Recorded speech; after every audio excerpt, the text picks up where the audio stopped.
கிறிஸ்துவுக்கான அல்லது கிறிஸ்துவை வெளிப்படுத்துகிற சாட்சியை விட திறமைகளும் தாளந்துகளும் அபிஷேகங்களும் வரங்களும் முக்கியப்படுத்தப்படுகிற ஒரு காலகட்டத்தில் நாம் வந்துவிட்டோம். இங்க எது முக்கியம் என்று கேட்டால், ஒரு நபருடைய சாட்சி முக்கியம் அல்ல, அவர் கர்த்தருக்காக எப்படி வாழ்ந்தார் என்பது முக்கியம் அல்ல, அவர் எப்படி தன் திறமைகளை வெளிப்படுத்தினார் என்பதுதான் முக்கியம். இன்றைக்கு ஜனங்கள் மிக மோசமானவர்களாய் மாறி இருக்கிறார்கள். விசுவாசிகளை சொல்லுகிறேன், மனைவியை அடித்து துரத்துகிற ஒரு ஊழியன், மனைவியை தள்ளிவிட்டு வேறொரு பெண்ணை விவாகம் பண்ணுகிற தேவ ஊழியன்னு சொல்லக்கூடாது, அப்படி இருக்கிறாங்க பாஸ்டர்ஸ்.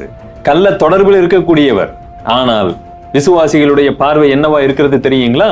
அது அவருடைய பர்சனல் லைஃப், அதுல நாம தலையிட முடியாது. அவர் மூலமாய் தேவன் அற்புதம் செய்கிறார், அதை பாருங்கள்.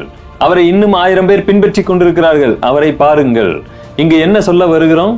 தேவனுடைய சாட்சியை விட இது முக்கியம் என்று பார்க்கிறோம். இது எவ்வளவு பெரிய ஆபத்தான ஒரு பழைய பாவத்தை உள்ளே கொண்டு வந்து விட்டோம் பாத்தீங்களா?